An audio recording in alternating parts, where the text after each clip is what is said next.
Hey everyone, I will be talking about the three articles that were given to us, connecting it to chapter 15. First of all, I wanted to talk about cybersecurity. And this following years, cybersecurity is very important because the cyber attacks are growing within every day. Cybersecurity defenders are preparing every day so they can combat this type of problems to prevent a larger range.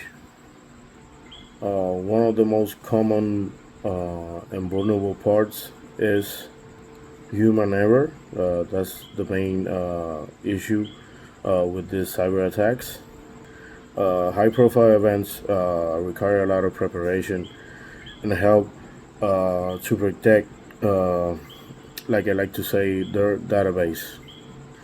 I feel like organization should start preparing not only uh, to prevent, but to be prepared if they go under a cyber attack during a live event.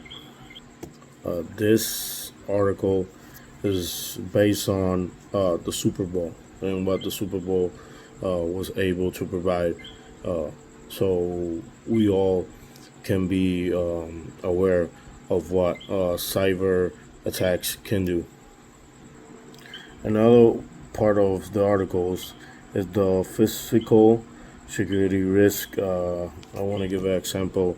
For instance, you know that now in sporting events, it's very common to use drones to record better the plays and to have a live feeling to the plays, and that's a very risky part because drones are items that can be hacked and can be used to harm others.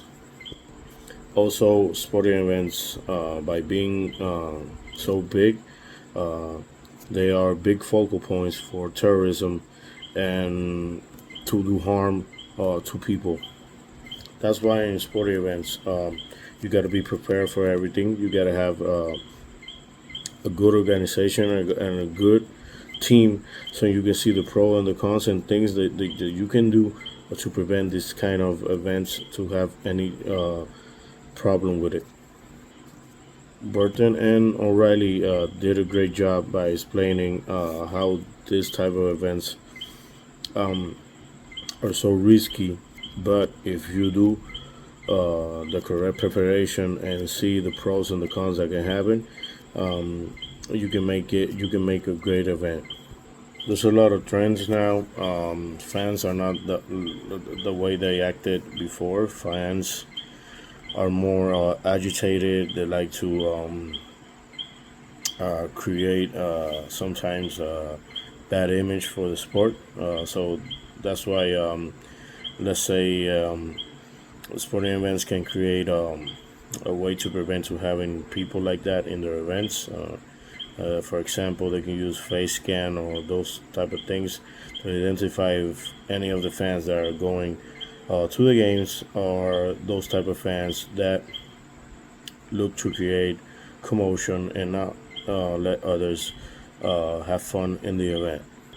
Technology can help, like I said, using face scan or even using the same object I told a few moments ago. Drones can identify if there's having any commotion, any problems. I feel like security is the event organizer has to be prepared for any type of problem, and they should be aware that it could happen via, for example, like I said earlier, on a cyber attack, it could be in the present. You just got to be prepared and be really organized.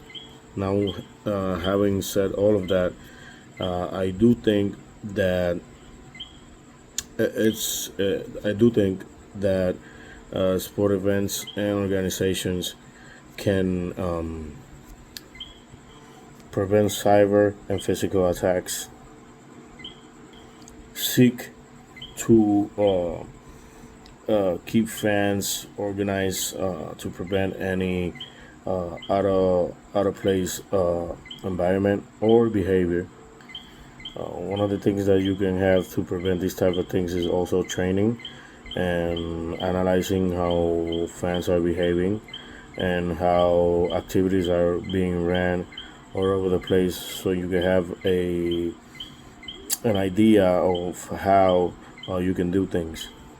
Sports events are not only uh, not only for sports literally. Sports events have become big events, family events, events that people like to go, not only to see the game but to have fun. And if any of us wants to have a great environment, you gotta know that you gotta prepare for any type of situation that can occur. And this type of articles help us see and know some of the situations we can go through as a sports event manager. So this is why I think these three articles and this part of class is very important, because it's going to help us keep developing and keep knowing about problems and situations that can occur to us in the long run. But by having this type of information, we can use it for our advantage and keep learning about it.